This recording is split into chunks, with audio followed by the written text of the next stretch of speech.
Asteroids. These space rocks are remnants of the first days of our solar system. Agencies around the world are working to bring samples back, like NASA's Osiris-Rex and JAXA's Hera 2, because bringing a piece back is like looking to a time capsule from the universe. But asteroids pose a serious threat to Earth. Scientists believe an asteroid the size of Mount Everest crashed into Mexico 66 million years ago, causing a mass extinction event, wiping out dinosaurs and most of the life on the planet Earth. Earth continues to be hit by asteroids and pieces of asteroids quite regularly. Currently in our solar system, there are over 20,000 known near-Earth asteroids, but only around 500 of them are considered potential hazardous. To be considered a threat, an asteroid has to be larger than 100 meters, and its orbit has to come very close to or direct close to the Earth's orbit. ESA and NASA have a unique plan to combat that particular problem. They are going to slam a spacecraft into an asteroid. With the mission called DART and Hera, the scientific collaboration of these two missions is known as the Asteroid Impact and Deflection Assessment, or AIDA. NASA will go first with its DART mission. Aside from representing the action of humanity throwing a dart at an asteroid, the name is also an acronym for Double Asteroid Redirection Test. In 2022, DART will be the one to smash into an asteroid and help the AIDA mission to study how effective a kinetic impactor will be in an asteroid deflection. DART is scheduled to launch on SpaceX Falcon 9 in November 24, 2021. 4 years after DART's impact, ESA's Hera probe will arrive to assess the effect of this hypervelocity impact and provide a clear postmortem of DART's impact.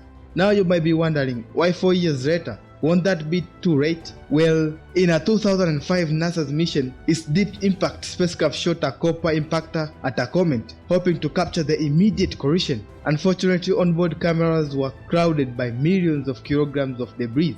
It wasn't until 2011 that another spacecraft was able to capture the aftermath. So let's just say that NASA and ESA learned their lesson. So, which asteroid is the lucky target? Well, there are hundreds and thousands of them, but one pair in particular stood out: Didymos.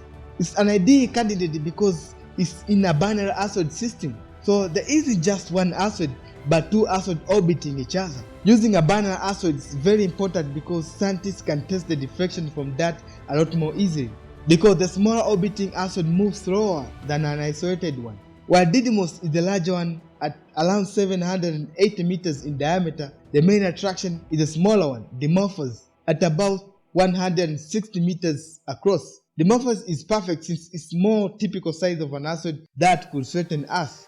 And just to put that in perspective, that's about the size of the Great Pyramid of Giza.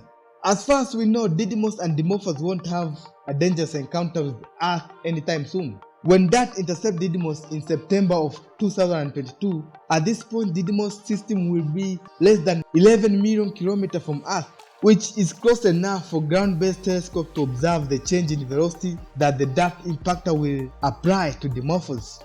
DART's impact into Dimorphos will be an attempt to channel as much energy direct into the center of the asteroid as possible. One potential issue is that it's hard for us to tell how loosely packed the solid material of an asteroid may be.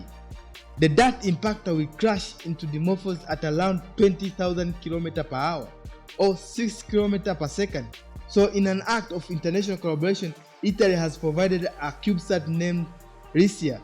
That will carry Lycia to the Didymos system, and when DART approaches its target, Lycia will be released so that it can perform a flyby to assess the impact and resulting course correction of Dimorphos. Lycia will be able to tell us a lot by sending image of the injector plume back to Earth for analysis. That need a direct hit on Dimorphos' center of mass. If that impacts Dimorphos off to the side or at a bad angle, some of its energy may be wasted altering Dimorphos' spin instead of its orbital trajectory.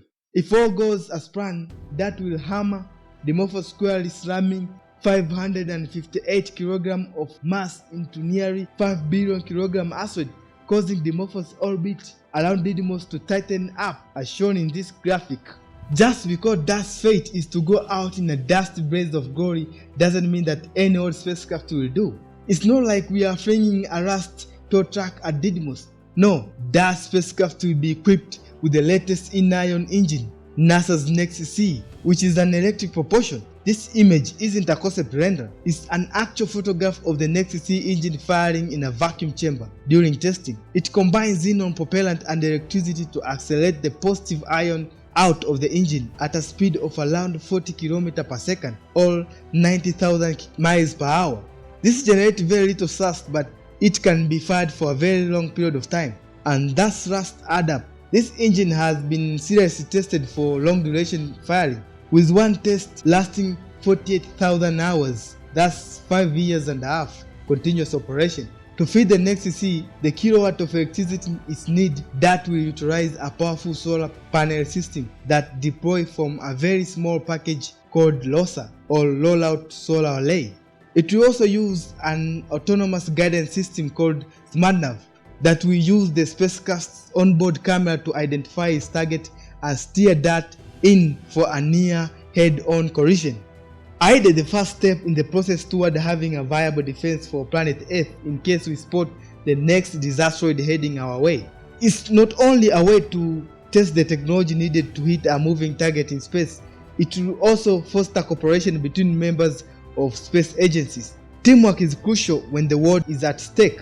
Here's hoping that its mark, finally the dinosaurs will be avenged. Thanks for watching Point Nemo News Series Team Miners. Hope you enjoyed this video. Don't forget to subscribe to our channel to get more videos like this. Kwaheri.